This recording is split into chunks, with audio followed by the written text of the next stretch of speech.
Okay, well, I think we'll make a start. So yeah, once again, thanks everybody for joining today.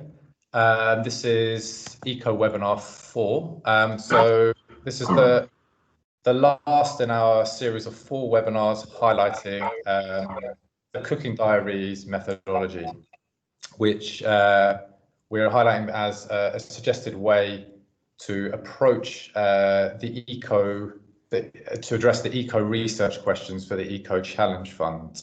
For those of you not aware, the Eco Challenge Fund is part of the MECS program and consists of 13 pilot studies in 9 different countries and 1 market assessment, which is looking to see whether efficient electrical appliances fit the cultural processes of target markets and whether they fit the electricity supply in those markets. Previously, we've had webinars introducing the Cooking Diaries, setting up one, and data collection. And today's webinar focuses on the data analysis of the data that you would get from a Cooking Diary study. Nigel Scott from Gamos has provided a talk. Nigel works as a co-investigator for the MECS program and has been heavily involved in Cooking Diary studies and also leads on the discrete choice modelling within the MECS program. Nigel, I don't know if you want to just pop up and say hello to everyone. Hi. Thanks, Nigel. So, as before, during the webinar, if you do have any questions you want to ask, please add them to the chat box. Myself and Nigel will try to address them during the talk. Also, there'll be some time at the end to also ask questions through the chat box. During the talk, if you could keep your videos off and keep muted, that's just to protect the bandwidth, and hopefully the presentation will go through smoothly. And just once again, just to let you know that this webinar is being recorded. Okay, I think I'll begin.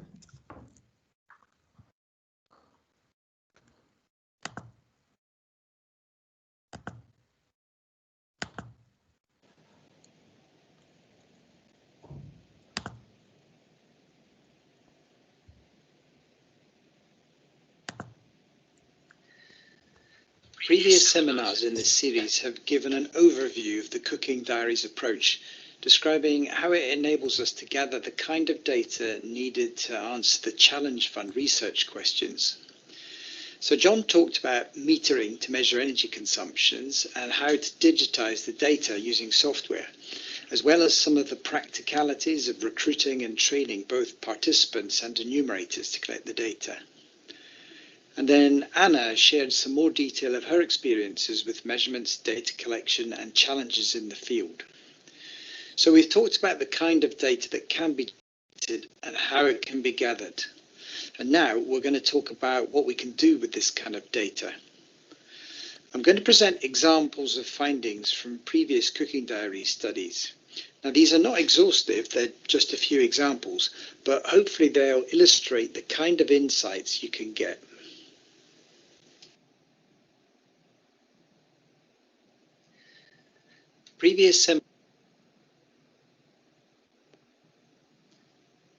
We're going to remind ourselves of the research questions being addressed because the data analysis needs to contribute to these. The first of these questions asks you to show how the efficient electrical cooking appliances you're trialling fit, or indeed don't fit, the cultural processes of cooking for a given market. The Cooking Diaries methodology generates data on several different aspects of cooking culture in order to address this question. Firstly, we can analyse the energy used to cook, and this can be done in different ways. For example, the energy used to cook certain meals, like breakfast, lunch and dinner, or the energy used to cook certain foods, such as rice, chicken and so on. Then we can see how common fuel stacking is and what fuels seem to complement one another. Then we can look at the detail of the foods that people cook. what fuels and cooking devices are used to cook different types of food, what kind of pans they use, whether they tend to use a lid or not, and so on. Both of these sets of data are based on numbers, like kilograms of charcoal used, the number of days a lunch is cooked. But the approach also asks people about their attitudes and opinions, how people got on when they were cooking with new devices. So we'll also show some examples of how this kind of qualitative information can be presented.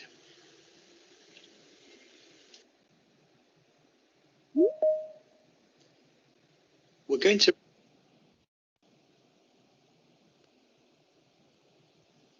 I've already said that we need to keep the Eco Challenge research questions in mind, so here they are again. We've briefly described the different kinds of information that can be used to address the first of these questions, but in order to show whether cooking with electric devices fits, we need to make a comparison. Now, Anna talked about the different phases of a cooking diary study, the key ones being the phase 1 or baseline phase, when people cook using their normal fuels, and phase 2, when people are encouraged to use the electric devices. So throughout the analysis, we want to compare data between these two phases. Of course, we're then working on the basis that if the electric device is indeed a good fit with people, how people cook, then there'll be little difference between the two phases. In order to address the second of these questions, we need to think about where people in different markets might be getting electricity from. For example, electricity could be supplied from the national grid, from a mini-grid system, or a solar PV cell in the compound. If it's from the national grid, then it should always be available, apart from power cuts and brownouts when the voltage is too low to use. But if it's from a mini-grid or a solar panel, then it may only be available when the sun is out. And even if the system does have a battery, power will only be available until the battery runs out. So your study should aim to gather information on the time of day that people cook, as this will affect whether solar power is available. Another aspect of fitting in with electricity is the cost. Now, to be honest, the cooking diary studies we've done to date have not really looked at costs, as this has been addressed using a different set of surveys. However, if the registration survey gathers data on fuel prices, then you should be able to easily calculate the costs of cooking in phase 1 and phase 2 and to compare the two. Obviously, if the cost of cooking with electricity is lower, then it's a good fit.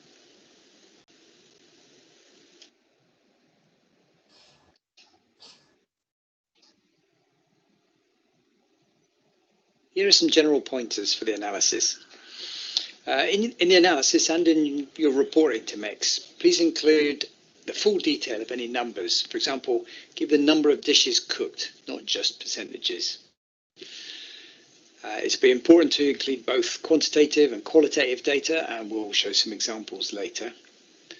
And again, when making comparisons between two different phases of the study is what you're aiming to achieve. And it's important to explain what you feel the data is telling you. Remember that something that may seem obvious to you may not be clear to another reader who doesn't understand the culture or the context of your study.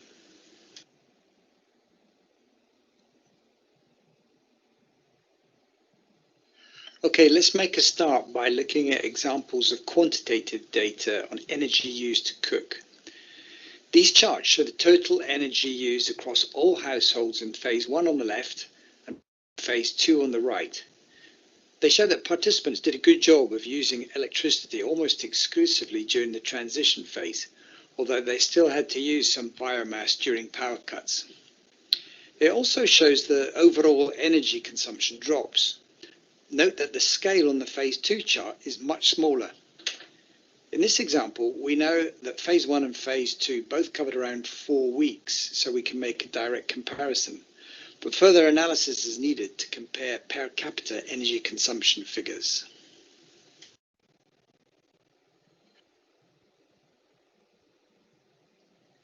As a general rule, the more people you're cooking for, the more energy you will use.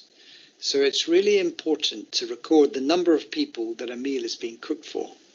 Remember that this will usually be different from the number of people in the household. So, for example, people can go out to work or family may come to visit, and so on.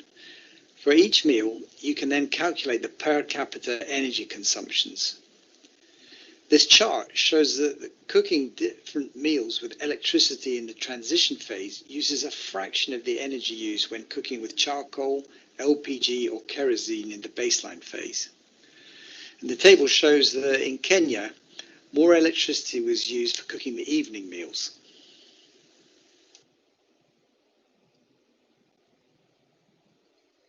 Designers need to know how much electricity a household will use in a day.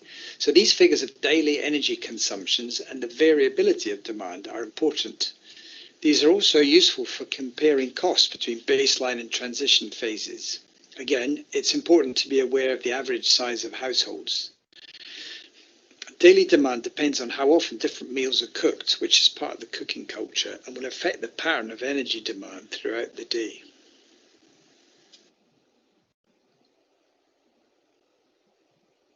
These charts have been drawn to show how electrical energy demand profiles can vary.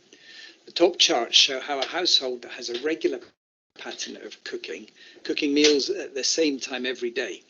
The bottom charts show a household with a variable pattern, cooking meals at different times each day. Electrical systems designers need to know the magnitude of electrical loads and the variability in terms of power, time of day, and duration.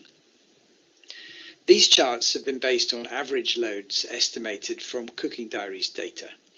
But ideally, you'd use some kind of data logger to get more accurate load profiles.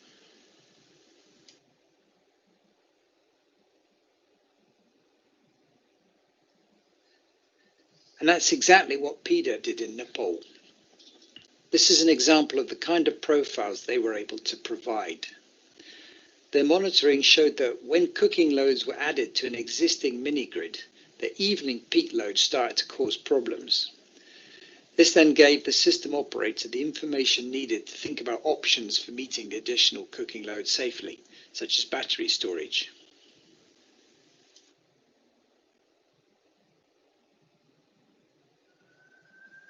Now let's move on from thinking about energy to thinking about what and how people cook.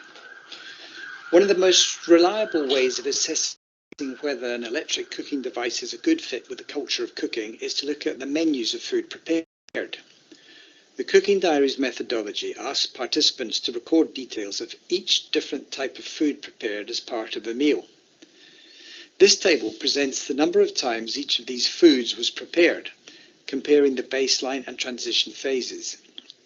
In this example from Kenya, there was a good deal of consistency between the two phases, indicating that electric cooking was a good fit. Another way in which meals might change is the number of foods used in a meal. Again, in this example, the proportion of complex meals, if I can call them that, which contained multiple foods, were remarkably similar across the two phases, again suggesting a good fit.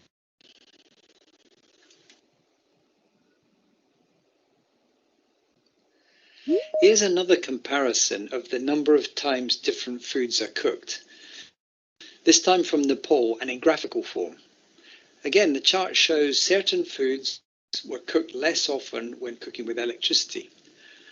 I should point out that it's much easier to compare the percentage of meals that include each food rather than the frequency figure as in this chart, because the total number of meals captured in the two phases is likely to be different.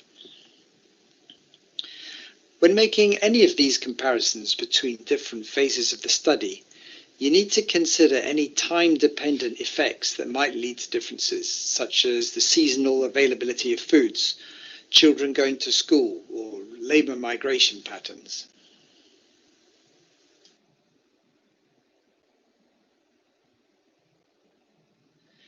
In some places, food is often stored and reheated rather than being cooked from fresh. This example from Kenya shows that some foods are reheated quite often, notably rice and beans. You can then go on to compare the energy consumption when cooking these foods from fresh with the energy required to simply reheat them. In this example, we found that reheating lunches and dinners used around half the energy of cooking from fresh, so it can be an important aspect of cooking culture.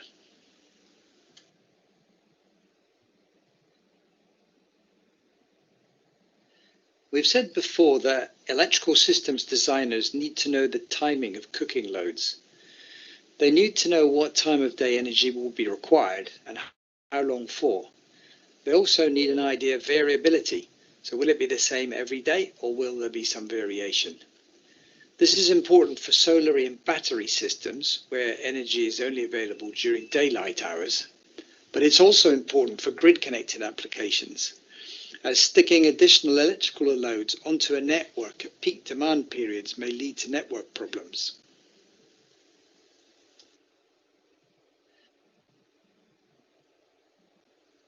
Finally, we wanted to show some examples of how we can present opinion-type information. This kind of qualitative feedback from participants is really important, as it provides another means of assessing how well the electric devices are likely to fit with local cooking culture.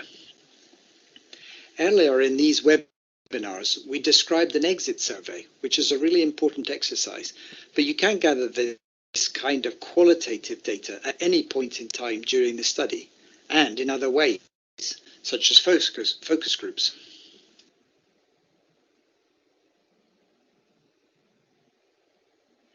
The study uses Likert scales to measure opinions on a whole range of issues, and mean scores can be presented in charts like this. The questions you ask need to be designed carefully to represent the topics you need to find out about. This kind of chart makes it easy to see high scoring and low scoring issues, but this data has limitations. For example, bars towards the bottom of the chart show that people using rice cookers and electric pressure cookers were able to multitask, whereas this was not the case for people using a hot plate. But how important is it for people to be able to multitask? Is this a feature that's really valuable, or just something that makes little difference to them? There are other methods that can explore this kind of thing in more detail, but that's for another discussion.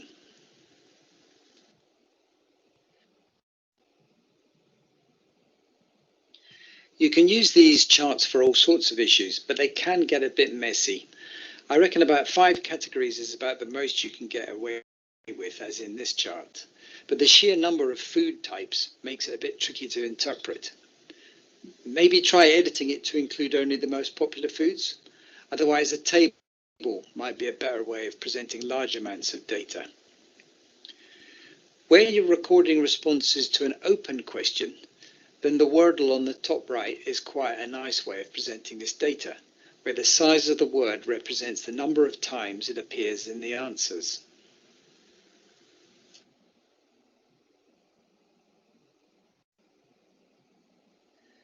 People often believe that cooking with electricity is too expensive. The MECS program has shown that this is no longer the case, especially because a number of energy-efficient electrical appliances are now on the market. This chart shows the relative cost of cooking a meal using different fuels, both with and without an insulated bag, which you might know as a wonder bag. Exit surveys have been used to capture perceptions on whether electric cooking is affordable, most of which are positive. These findings are presented in the form of pie charts at the top right of this slide. It'd be quite interesting to show how attitudes change over the course of a study. So you might like to include a small number of simple attitude questions as part of the registration survey at the beginning of the study. Repeating these questions as part of the exit survey would then enable you to show how opinions have changed.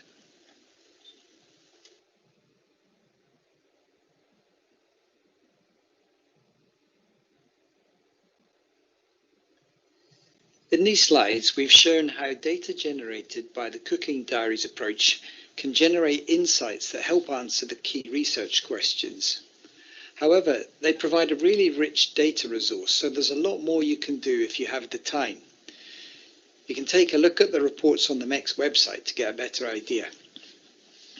There are also some limitations to what you can do. For example, the studies generally work with relatively small numbers of participants. So it's not really meaningful to disaggregate data by the gender or the socioeconomic status of households because there are too few of them. You can also design the activities to explore issues of particular interest to your study. For example, you might want to use willingness to play games as part of the exit process. If there are particular political issues in your country of study, you might want to generate relevant findings from the data or to canvass opinion through surveys.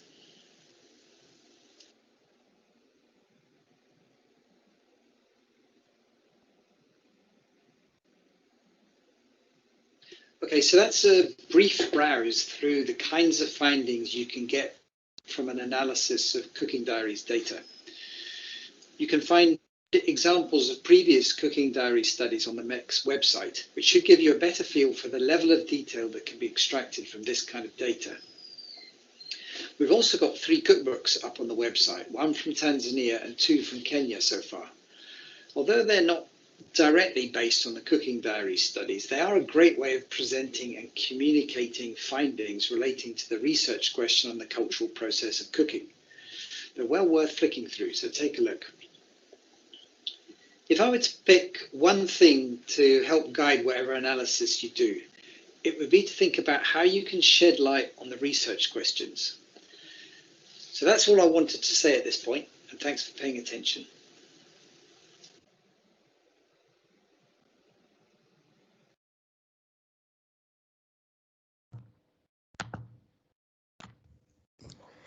Okay, so that's the end of the presentation on data analysis of for the Cooking Diaries methodology. Thanks very much, Nigel, for providing the talk there.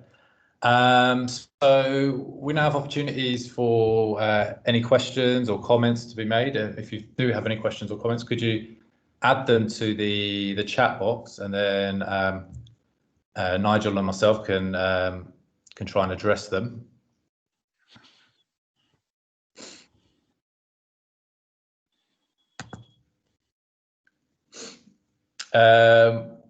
While we're waiting for any questions to come in, Nigel, I don't know whether there was anything else you wanted to add or elaborate on, or any other further points?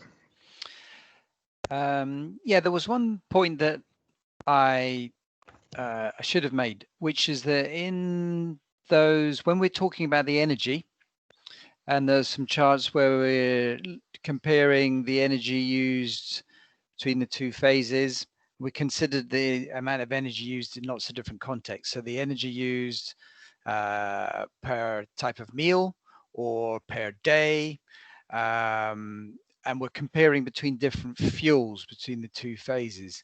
Where we disaggregated the information by type of fuel, you can only do that where the meal is cooked using only a single fuel. Now, if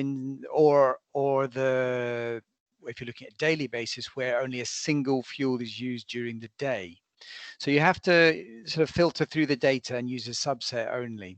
And obviously that is an issue in places where people tend to use a lot of fuel stacking. So if people are commonly using charcoal and LPG, then that can get a bit of a problem.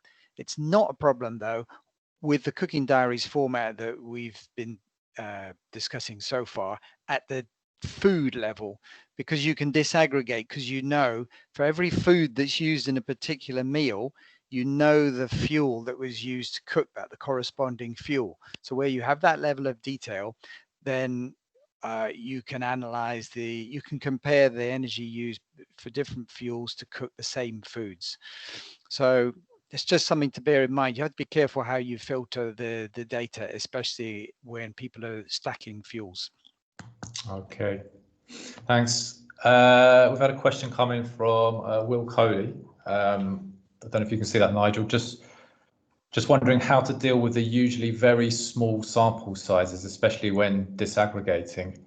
How can we show how statistically confident we can be with the trends shown in the data? Okay, really good question. There's 2 ways of thinking about sample size. So Okay, the easy one is to think about the number of participants, and I made the point earlier in the presentation that because of the way we've used the Cooking Diaries methodology up to this point, it's been with relatively small numbers of participants, typically 20, 25, something like that. Now, that's not enough to meaningfully disaggregate by,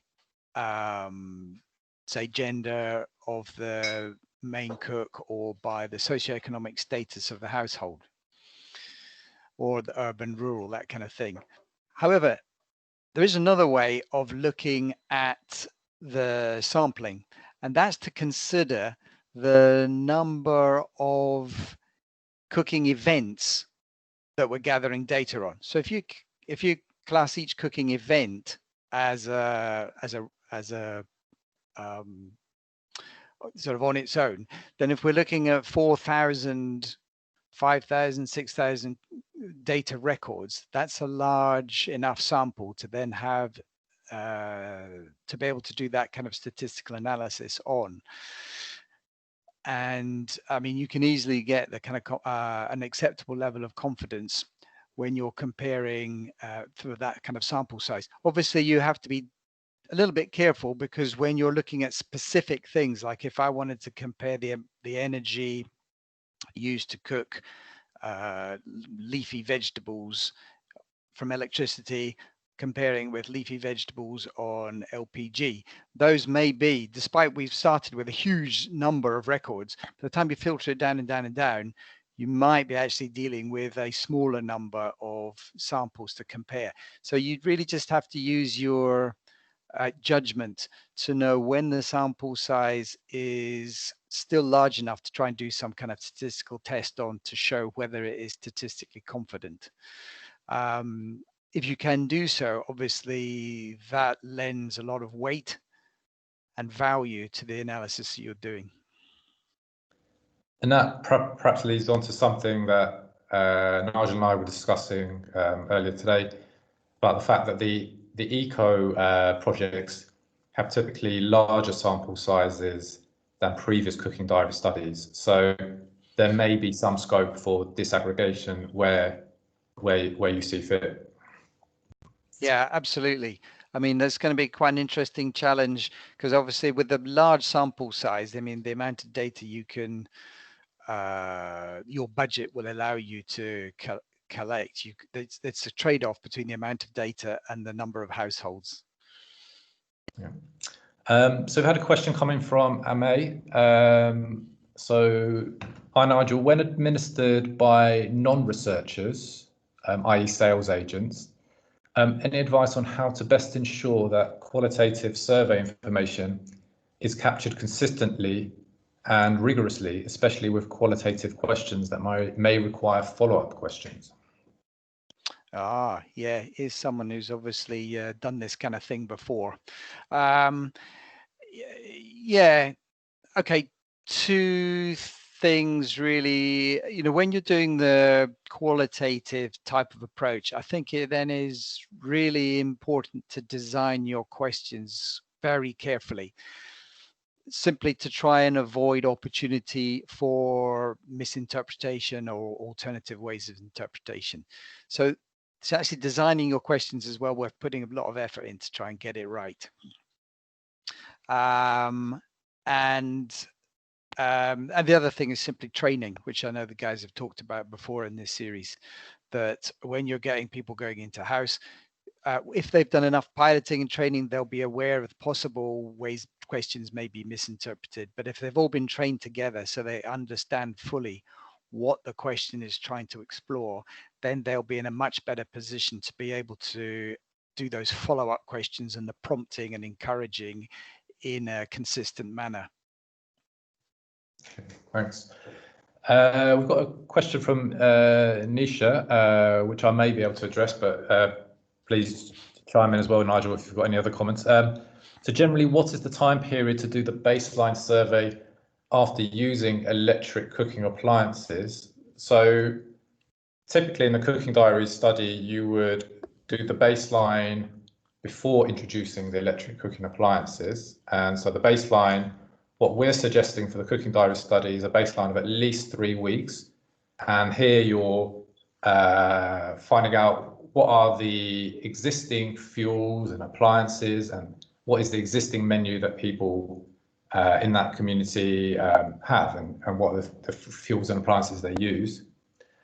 We're then suggesting a pause of 2 weeks for people to get used to new electric appliances, and then you would introduce the monitoring and data collection of people using electric cooking appliances in what we're referring to as the transition phase, and that would typically take 4 weeks. A full overview of this is in webinar series Eco Webinar 3, which is available, which you can find on the shared drive, but I can also send you a link to give you that full overview.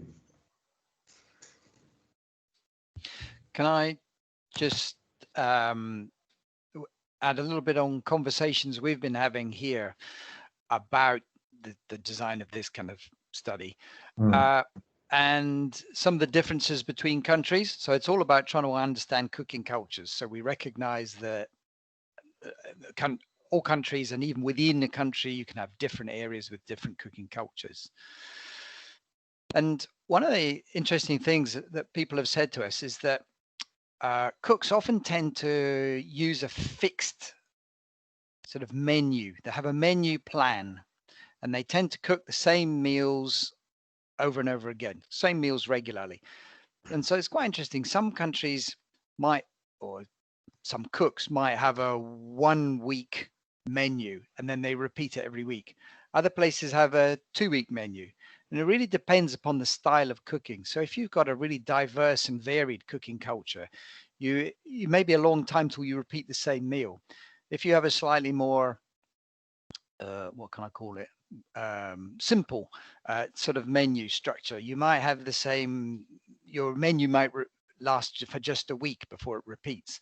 I remember spending time with a household up in Uganda where the menu is repeated every day. So the point there is that how long it takes you to capture the variety of foods and the variety of menu may depend on how complex that menu is.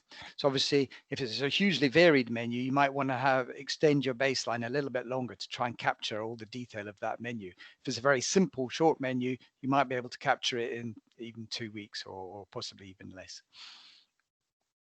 Okay, thanks very much. I'll just give a bit of an update on what we're planning next in terms of webinars. And in the meantime, if there are any other questions, please type them in. So this is the last of the 4 webinars which focuses on the Cooking Diaries approach and methodology. But we are looking to hold further one-off webinars. For example, we were thinking of holding one on marketing approaches to electrical cooking appliances later in the year. But what I will do is I will send a survey round to all of you to get some feedback on what you thought about the webinars so far, what you liked, what you didn't like so much, what we could maybe change or improve on, and also importantly, get some ideas for the things that you would like us to focus on in future one-off webinars. Okay. Oh, we got one more question there. Yeah. So from Samson, how is gender information gathered and analysed during Cooking Diaries? Yeah, again, absolutely spot on question. I said during the presentation that up until this point, we've not really done any disaggregation of the data by gender. And the reason for that is that all the participants who've been gathered using, well, convenient sampling. So basically they were people known to the research team in the countries, and they were all women. Okay, so there is no gender dynamic really to explore there. There was no opportunity within the data that was collected. Now, obviously, I mean, I think, Richard, you were saying some of the programs in the Challenge Fund are proposing to work with much larger sample sizes. And that opens up quite interesting opportunities to try and explore who the cook is. And if there's any differences in the gender of the cook, then there might be opportunities to make comparisons across the gender. I mean, obviously, certainly most of the places that we've been working so far, the principal cook is almost exclusively female, which makes any kind of gender analysis, it makes it difficult because it's very difficult to get a big enough sample size.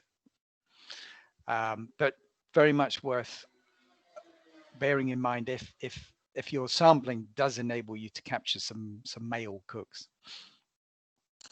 Yeah, and I think something else we were talking about was perhaps the exit surveys might be quite an opportune point to try and capture some of that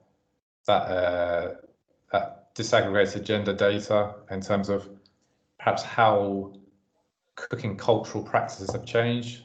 Have men become, for example, more involved in cooking since the introduction of electrical cooking appliances? So these could be interesting questions also to explore. Yeah, very much so. I mean, we, in some of the other survey instruments that we've used, we have tried to explore who takes responsibility for purchases. So we were thinking, you know, who has responsibility for purchasing stoves? And in some places, yeah, we made a distinction between stoves, which is a cooking responsibility, and energy-related equipment. So, and we found that by and large, there's a trend for women to be responsible for purchasing cooking equipment. Men like to be responsible for purchasing sort of major household purchases and energy-related equipment. But when it came to an electric cooking stove, it was still regarded as the responsibility of the women. So yeah, and another sort of anecdote that we've got is that when you have an electric device that's not smelly and smoky and horrible, men are much more inclined to actually engage in sharing some of the cooking. So yeah, I mean, those would be really interesting research questions if the methodologies can be adapted to capture that. Yeah, and that kind of taps into a comment that helpful comment that we just had from John, that it's possible to do gender disaggregation on the perceptions of taste in the exit survey as well. So again, perhaps also linking to that, well, the smokiness as an irritant, but also as a flavour as well, that may or may not be preferred by different parts of the community. Yeah, I mean, ideally, it would be really interesting to sort of take that exit survey, that qualitative attitudes work, and to run it across male and female heads of household. But I'm just thinking practically that would be really difficult because, of course, they tend to just sit in the same room and discuss and chat, and the enumerator just has to record whatever the dominant answer is. So practically difficult, but methodologically, that would be a really interesting exercise to do. Okay, thanks. And the last comment we've had is, why does Richard have bookshelves but no books? Yeah, Nigel, you're putting me to shame with your, you know, fairly medium selection of books and journals on your shelves. Don't look too closely. Yeah, I'm afraid this is just the lockdown reality of the Loughborough office now. Just very, very sparse. So no books and 2 dying plants. That's it, I'm afraid. All right. Well, perhaps we'll draw that to an end there. Thanks again, everyone, for joining. Just to let you know that this webinar has been recorded. The PowerPoint, the recording, and the questions and answers from this webinar will all go up on the Eco Awardee shared folder and also the Field Methods shared folder. So you'll be able to access it there. And just like to say once again, thank you to Nigel for the talk. Also, thank you to the previous speakers, Simon Batchelor, John Leary, and Anna Clements for their previous talks. And yeah, we look forward to seeing you again when we restart the webinars later in the year. Thank you very much, everyone. Thanks, Richard. Thanks, guys.